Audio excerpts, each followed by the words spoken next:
This is my Padlet creation for module 8A, and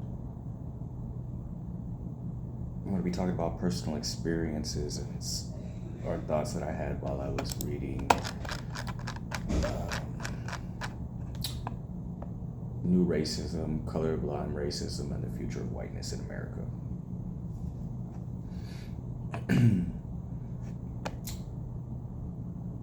It says basically all actors socially regarded as white receive systemic privileges by virtue of wearing the white.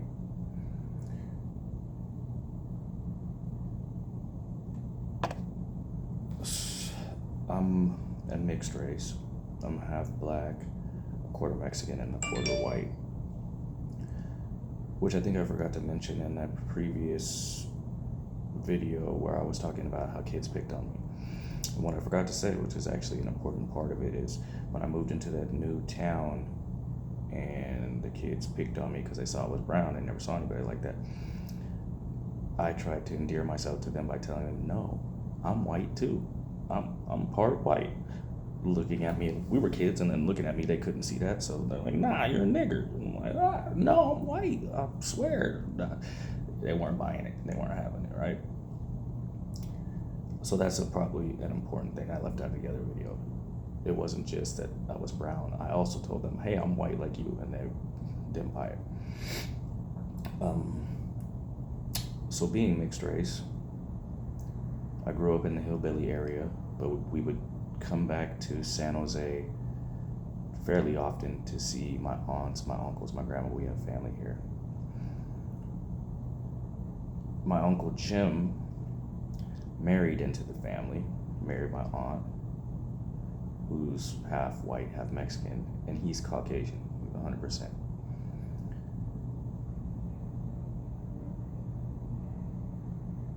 I've known him about 30 years, and in those 30 years, he's been an alcoholic for the majority of the time.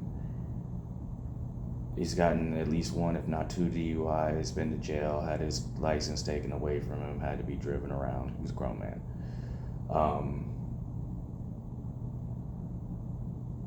Used to villainize me for smoking weed and narc me out to my aunt and try to call me out in front of her.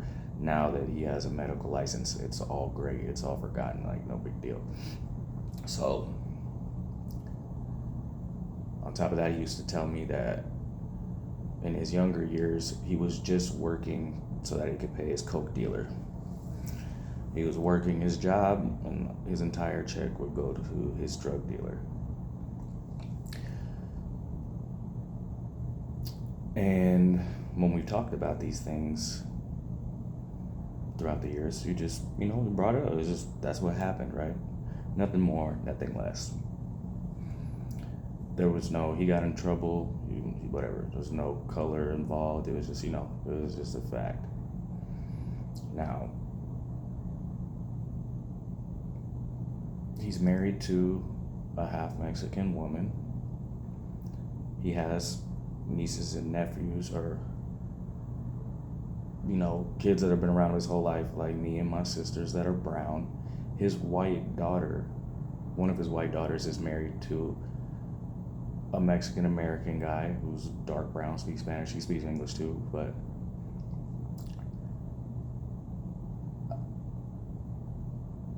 I think that it's because of that he's always considered himself not racist. And then also on top of that, his parents are from the South, and the environment that he grew up in, and the culture was super racist. He's told me how his mom and dad would say nigger all the time, and that just was normal. That's how he grew up. But he didn't see himself in that same light because he wasn't as overt with it, right? So he was raised in the Bay Area too, so he was raised around black and brown kids when he was in high school. So married to a minority, his daughter's married to a minority. He's been around them. He doesn't see himself being as overt as his parents were, so he's always said, I'm not racist. Now, growing up with him since I was a kid, I went the opposite way of the hillbillies with the shit kickers, and I was wearing my hat backwards with a bandana and basketball jerseys, basketball shoes, baggy clothes. I remember we would come up here for trips, and every time we would go to my uncle's house, he wouldn't let me in his house if I was wearing my hat backwards. I'd have to take it off or turn it around forwards. And he told me he wouldn't have no thugs or thuggish people around his house or in it. So we've been bumping heads since childhood, but I was a kid, so, he was an adult. We would get together for these family dinners. He would get drunk. He would be making racist jokes about Mexican and black people because he's not racist. He's got black and brown people in his family.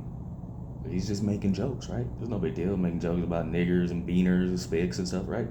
So he'd be drunk at the end of the night, and he'd make sure he'd be like, Nate, let's go. He'd get up and walk out. That would mean we'd have to go out to the porch, just the two of us. He's gonna sit in his chair, light a cigarette, and then he's gonna start talking shit about the clothes I'm wearing, how he assumes I'm acting based upon the clothes that he sees me wearing, or maybe the way that I choose to talk. And one of his main things was, you're not a nigger. You might be dumb and you might be getting in trouble if whatever way he thought I was getting in trouble, but you're not a nigger. I'm like, oh. And I just had to put up with that shit for years and years and years. This drunk, dumbass fool just talking shit like, oh, but, at least you're not a nigger,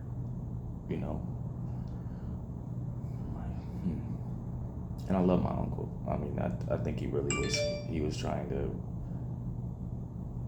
tell me to stay out of trouble and wanted me to be a responsible man that took care of his family, and just the way he went about it was completely wrong.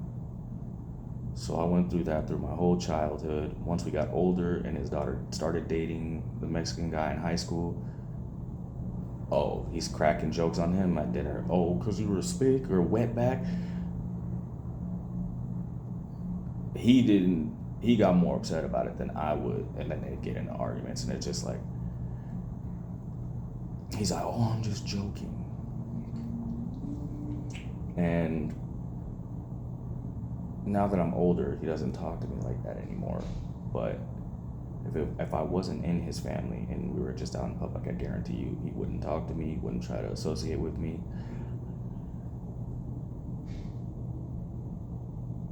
Do I think he's racist? Yes, absolutely. Do I think that he thinks he's racist?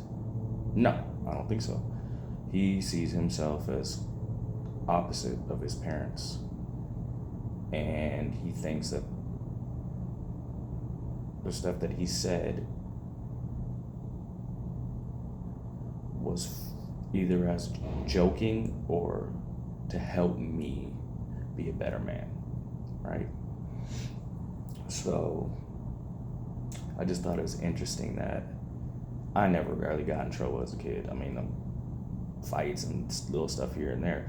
But when we would talk about it, he'd be like, oh, you're not a nigger. Why are you doing that type of stuff?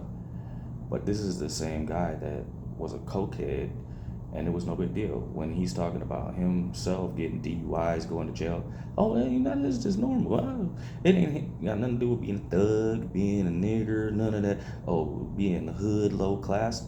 It's just something that happened. He doesn't look at it in that type of way, right? But when it's someone brown, then all of a sudden there are these labels ascribed. It's not just because somebody got in trouble, it's because they're trying to be black or trying to be hood, being a nigger, and they should pull their pants up.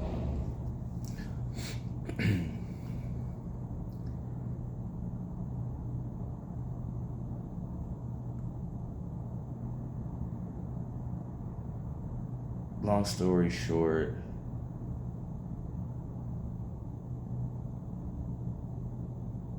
I guess that would play kind of into new racism. It isn't, well, when you were saying nigger and stuff, right? But at least in his own mind, what he's doing isn't as overt as what he saw his parents and the people around him doing. So he's able to say, oh, I'm not like that. That's not me. That's just how they were. I was raised around it, but that's not me. And he's 100% wrong. But I actually truly believe that he thinks that he isn't racist, and the stuff that he says is just funny, and he's just saying it because that's not because he has preconceived notions in his head about black and brown people and people of other races. But he absolutely does.